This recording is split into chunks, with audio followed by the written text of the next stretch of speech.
สวัสดีค่ะทุกคนยินดีต้อนรับเข้าสู่ Thai with Grace นะคะวันนี้เราจะมาเรียนคำศัพท์ที่สำคัญมากในภาษาไทยคำนั้นคือ for ภาษาไทยมีหลายคำนะคะ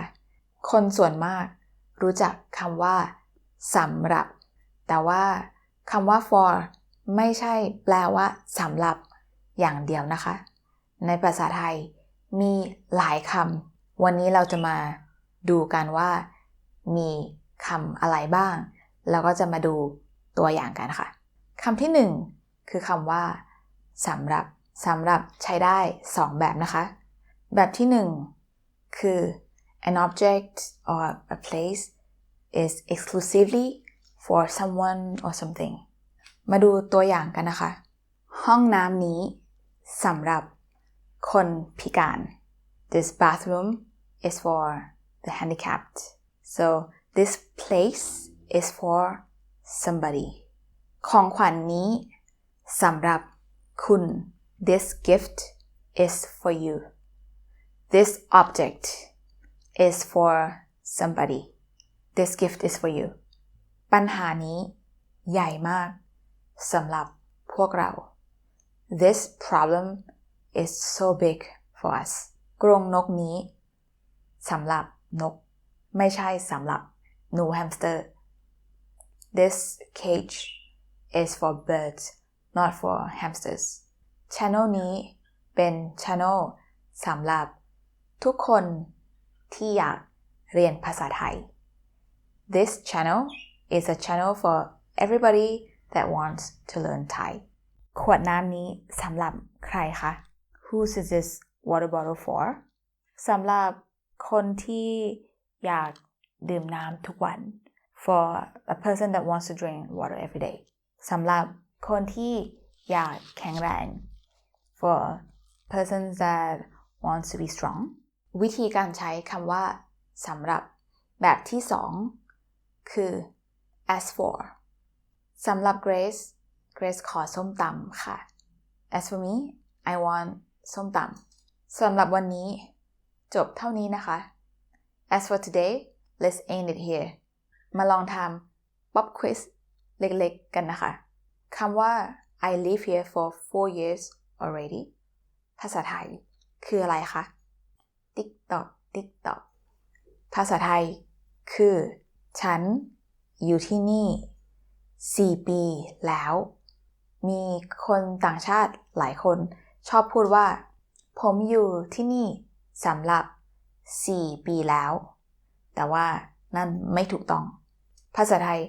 ไม่ใช้คำว่า for ไม่ใช้คำว่าสำหรับมาดู pop quiz ข้อที่2กันนะคะประโยคนี้พูดยังไงในภาษาไทย I'll wait for you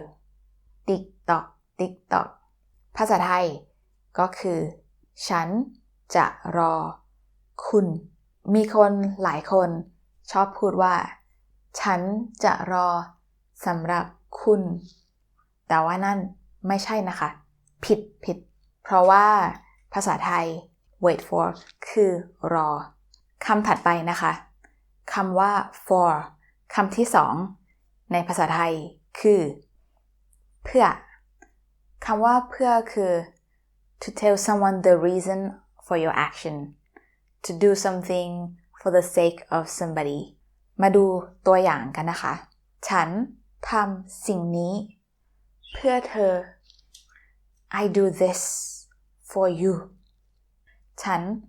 ไม่ได้ทำงานเพื่อเงิน I'm not working for the money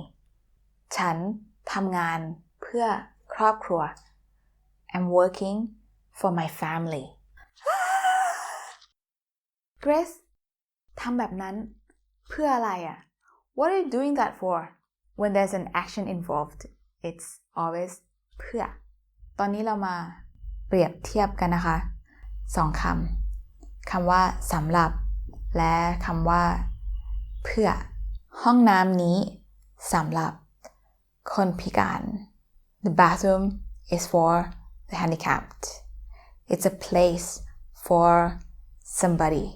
There's no action. แต่ในทางกลับกัน ห้องน้ำนี้ถูกสร้างขึ้นมาเพื่อคนพิการ This bathroom was built for the handicapped ในนี้มี action There's an action here to build ถูกสร้างขึ้นมา was built A place was built for somebody คำที่3ของคำว่า for คือคำว่าเพื่อให้คือ in order for ฉันทำแบบนี้เพื่อเธอ I did this for you ฉันทำแบบนี้เพื่อให้เธอมีความสุข I did this in order for you to be happy ห้องน้ำนี้ถูกสร้างขึ้นมาเพื่อคนพิการ This bathroom was built for the handicapped ห้องน้ำนี้ถูกสร้างขึ้นมาเพื่อให้คนพิการใช้ห้องน้ำสะดวกขึ้น This bathroom was built in order for the handicapped to use the bathroom more conveniently สำหรับคำว่าเพื่อให้คนไทยบางครั้งชอบตัดคำว่าเพื่อเหลือแต่คำว่าให้เพราะฉะนั้นใน2ประโยคที่เพิ่งพูดไปเราสามารถตัดคำว่าเพื่อออกได้2คำสุดท้ายคือคำว่าเอาไว้และคำว่ามีไว้2คำนี้อาจจะหาไม่เจอในหนังสือภาษาไทยนะคะแต่ว่าคนไทยชอบใช้มาดูตัวอย่างกันสิ่งนี้มีไว้ทำอะไรคะ What is this spoon for สิ่งนี้เอาไว้ทำอะไรคะช้อนมีไว้ตักข้าวช้อนเอาไว้ตักข้าว The spoon is for scooping rice หูมีไว้ทำอะไรหูมีไว้ฟังตามีไว้ทำอะไรตามีไว้ดู The ear is for listening The eye is for looking ถ้ามีใครอยากจะเรียนรู้เพิ่มเติมแล้วก็อยากจะมาทำแบบฝึกหัดเพิ่มเติมกับคำพวกนี้เข้ามาใน Patreon ของ Grace นะคะ Grace จะเขียนลิงก์ไว้ใน description ลองเข้ามาดูนะคะหวังว่าวิดีโอนี้จะมีประโยชน์สำหรับทุกคนที่อยากเรียนภาษาไทย